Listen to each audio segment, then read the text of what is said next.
So why are President Obama and Hillary Clinton refusing to acknowledge this threat? Joining me right now is Zuhdi Jasser from the American Islamic Forum for Democracy.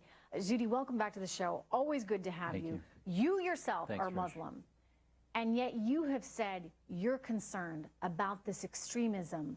What is it that you know, in your view, what is it that Hillary Clinton and President Obama are getting wrong?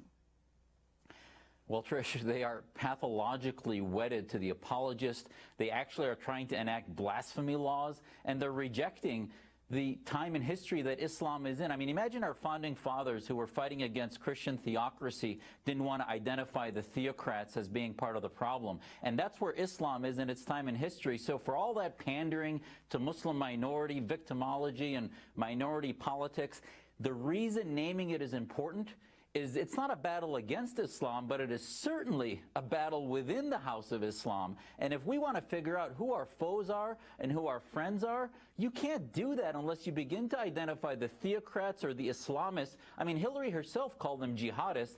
Jihad is a religious concept that many of us are trying to abort into history, and we can't do that. You can't engage reformists unless they have the courage to lead America into identifying the problem as within the house of Islam. And until we do that, it's all just pandering, partisan politics.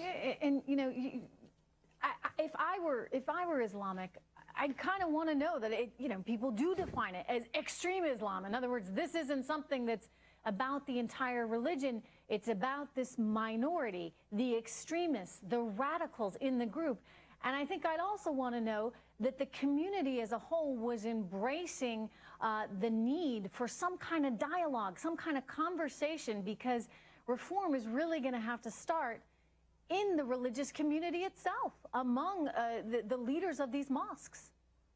Absolutely, and the bottom line is this whole issue becomes simply a tool for her to pander to a minority, to pander to politics, rather than to look and say, you know what, even, Trish, I would even tell you saying it's radical is a bit letting Muslims off the hook.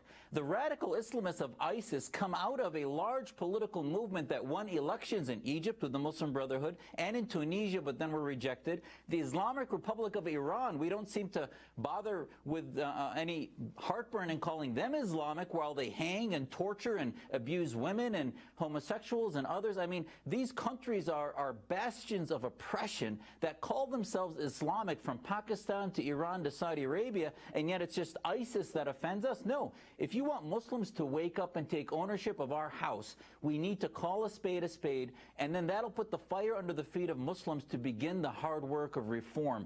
Otherwise, you're going to keep Muslims asleep and let the OIC lobby control what is and what is not Muslims, Islam, which is really not a strategy. Zuhdi Jasser, thank you as always, sir. Thanks, Trish. Chris Christie has a lot to be thankful for.